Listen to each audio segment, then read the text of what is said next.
სადაც გურჯაანის ნაყინია, ყველგან სიხარულია.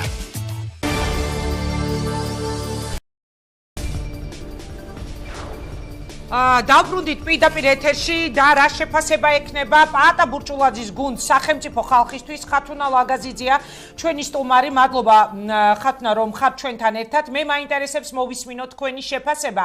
შემთხვევითი იყო თუ არა სახელმწიფო მდივნის ვიზიტი არჩევნებამდე 3 თვით ადრე. გავავლოთ თუ არა პარალელი ჰილარი კლინტონის ვიზიტთან 2012 წლის არჩევნების წინ და როგორ ფიქრობთ ეს იყო მისი ჩამოსვლა საარჩევნო გზავნილებით და დირექტივებით თუ ეს იყო უბრალოდ დამთხევა? მოგესალმებით. მე პარალელების გავლებას დავიწყებდი 2003 წლიდან, როდესაც ასევე საქართველოს ხელისუფლებას არჩევნებამდე რამდენიმე თვით ადრე ესტუმრა ამერიკის ძალიან მაღალი რანგის დელეგაცია და მაშინაც ღიად იყო საუბარი იმაზე, რომ მათი ვიზიტი უკავშირდებოდა სწორედ წინა საარჩევნო გარემოს და დაგეგმილ საპარლამენტო არჩევნებს. ისევე როგორც 2012 წელს და სწორედ გუშინდელი ვიზიტიც ჯონ კერის პირდაპირ იყო მიბმული დაგეგმილ საპარლამენტო არჩევნებთან. ძალიან ბევრი საერთო აქვს ამ ვიზიტებს. დავიწყებ იმით, რომ ბუნებრივია ეხებოდა და მესიჯები, ხო დავიწყებ იმით, რომ როგორც წესი საქართველოს ხელისუფლებები უარყოფდნენ, რომ მათი ამერიკელი კოლეგების ჩამოსვლა უკავშირდებოდა სწორედ რომ წინა საარჩევნო გარემოს.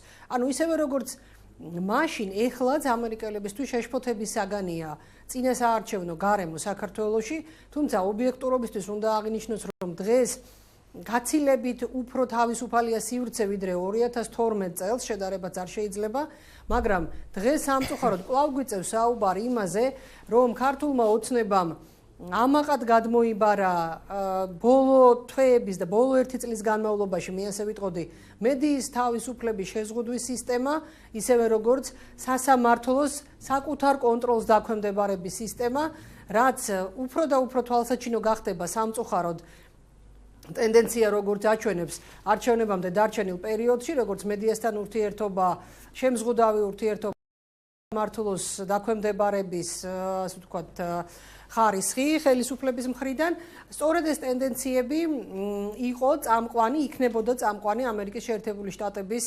მაღალი რანგის ოფიციალური პირების ვიზიტისას საქართველოს ხელისუფლებასთან და ისევე როგორც კიდევ ერთი პარალელი მინდა გავავლო, ისევე როგორც მაშინ განაჩენი აღმოჩნდა ერთგვარად საქართველოს ყოფილი ხელისუფლებებისთვის იმ მეგობრული რჩევის გაუთვალისწინებლობა, რომელიც მათ მიიღეს ამერიკელი კოლეგებისგან, ასევე დღესაც შეიძლება ძალიან ძვირად დაუჯდეს საქართველოს ხელისუფლებას სამართლიანი არჩევნების ჩატარებაზე უარის თქმა.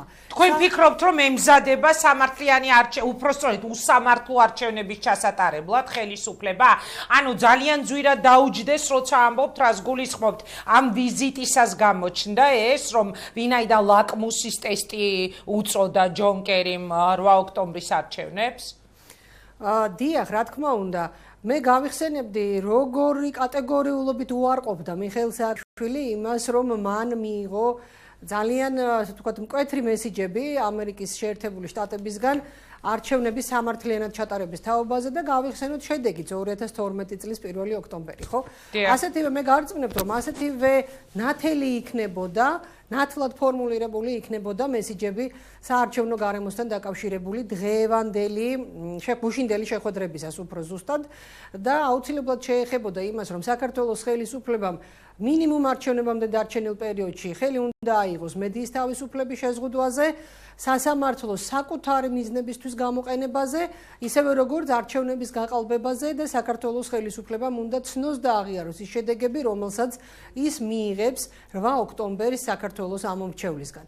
საუბარი იმაზე, რომ ეს ამერიკის ნებასურვილი არის სრული აბსურდი, მე ასე ვიტყოდი, ეს არის ქართველი ხალხის ნებასურვილი, ქართველი ამომრჩევლის ნება, რომ ჩაატაროს სამართლიანი და თავისუფალი არჩევნები და მხოლოდ ქართველი ხალხის, ქართველი ამომრჩევლის იყო და არის ამერიკის შეერთებული შტატების უმაღლესი და მაღალი რანგის ოფიციალური პირების ვიზიტები წინა საარჩევნოდ და ის მესიჯები, რომელსაც ისინი აწვდიან. ქაბატონო ხათუნა, ძალიან ბევრჯერ ჩვენ უკვე მოვისმინეთ ოპოზიციის ერთი ნაწილის ეჭვიანობა, მოდით ესე ვიტყვი, განცხადებებში გამოხატული, რომ თუ არჩევნების შედეგები არ იქნება ისეთი, დაუშვათ როგორცაც ვარაუდობენ, მაშინ ამერიკა თითქოს გეგმავს ეგრეთ წოდებულ ქართულ მაიდანს, რომელშიც მონაწილეობას მიიღებენ პროდასავლური ძალები და სახელდებიან ნაციონალური მოძრაობა, თავისუფალი დემოკრატები და პაატა ბურჭულაძის გუნდი სწორედ. რა სიტყვით თქვენ და ერთი კითხვა, რატომ არ იყავით თქვენ ჯონ კერისთან შეხვედრაზე, იმიტომ რომ არ ხართ საპარლამენტო პოლიტიკური ძალა?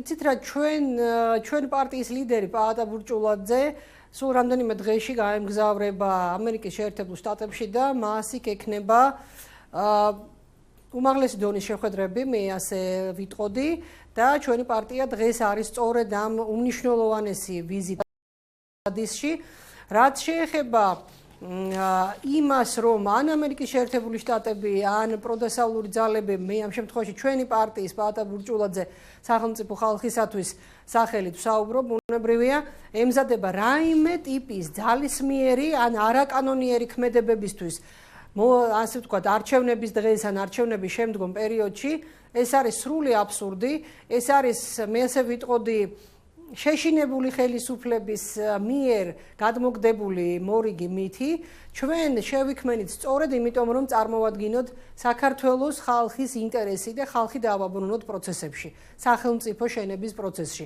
და ხალხის დაბრუნება პროცესში და სახელმწიფო შენება ნამდვილად არ ითვალისწინებს არანაირ ძალისმიერ და რევოლუციურ გზას, თუმცა ამავდროულად ხაზგასმით ვამბობთ, რომ ჩვენ არ დაუშვებთ არჩევნების გაყალბებას, იმიტომ რომ ჩვენ ვართ სწორედ ის პოლიტიკური ძალა, რომელმაც შექმნიდან ერთ თვენახევრის განმავლობაში შეძლო და დაიკავა მყარი მესამე პოზიცია საქართველოს პოლიტიკურ სპექტრში და ის 35% მინიმუმ ჩამოუყალიბდა, რომელიც დღეს არც ერთ პარტიას არ აძლევს ხმას.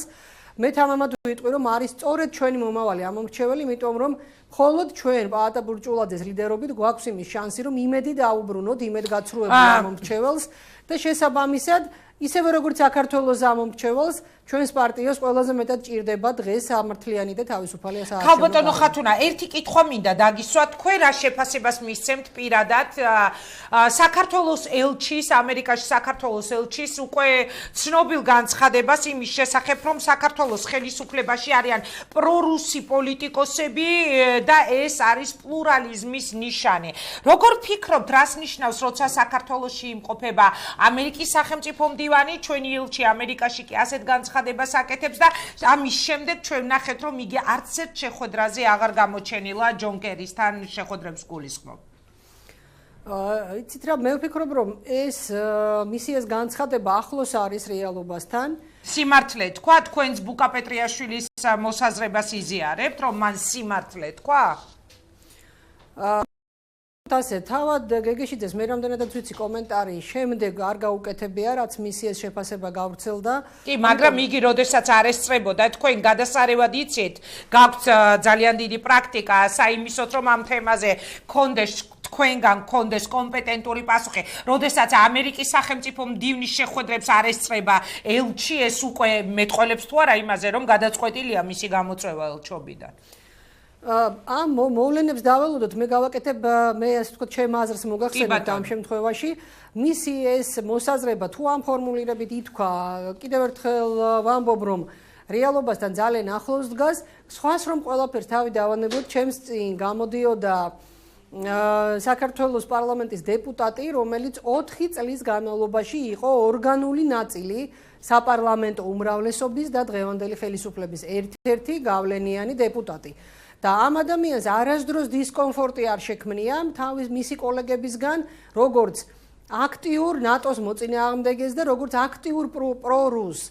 მხოლოდ ბოლო თვეების განმავლობაში, როდესაც ის და მისი კოლეგები სამთავრობო კოალიციიდან, რომლებიც აქტიურ ანტინატოურ, ანტიდასავლურ და პრორუსულ რიტორიკას და პოლიტიკას ეწევიან, როდესაც ამას მოყვა ხმაური საქართველოს საზოგადოების და დასავლური ასე ვთქვათ პოლიტიკური სპექტრის მხრიდან, მხოლოდ ამის შემდეგ შეიწუხა თავი დღევანდელმა ხელისუფლებამ და ასე ვთქვათ ფორმალურად ასე ვთქვათ განიზიდა ისინი საკუთარი სხეულიდან, მოისხლითა საკუთარი სხეულიდან, თორემ ერთი მეჭიაური წამოვიდა და რამდენია შიგნით კიდევ ასეთი დარჩენილი, იგივე საპარლამენტო უმრავლესობაში. ანუ გეგეშიძემ თქვა სიმართლე, თქვენ ამას ამბობთ?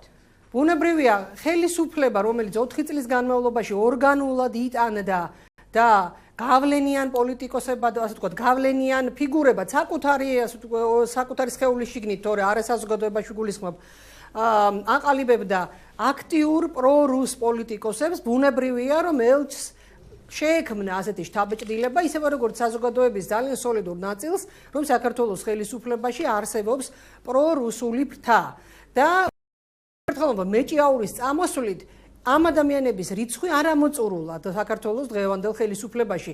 ეს არის ერთი და საკმაოდ გავლენიანი ფრთა. მე ასე ვიტყოდე, მეორეა რა მოყვება ამას, რა მაიძულა რომ საქართველოს ელჩი ამერიკის შეერთებულ შტატებში ასეთ ღია კონფრონტაციაზე წასულიყო, მე ასე ვიტყოდი, საკუთარ საგარეო საქმეთა სამინისტროსთან და საკუთარ ხელისუფლებასთან.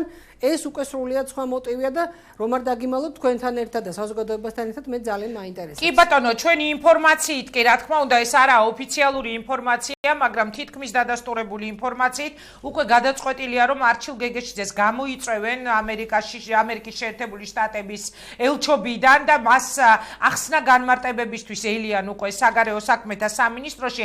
მე უბრალოდ დავაკონკრეტებ, რომ განცხადება, რომელსაც მოყვა ასეთი სერიოზული სკანდალი, მან გააკეთა ინტერვიუში 3 ივლისს 2016 წელს ნეტგაზეთთან. ნეტგაზეთი არის ქართული მედია საშუალებებიდან ის საინფორმაციო საშუალება, რომელიც არის ვარცდები ერთ-ერთი პირველი ქვეყანაში.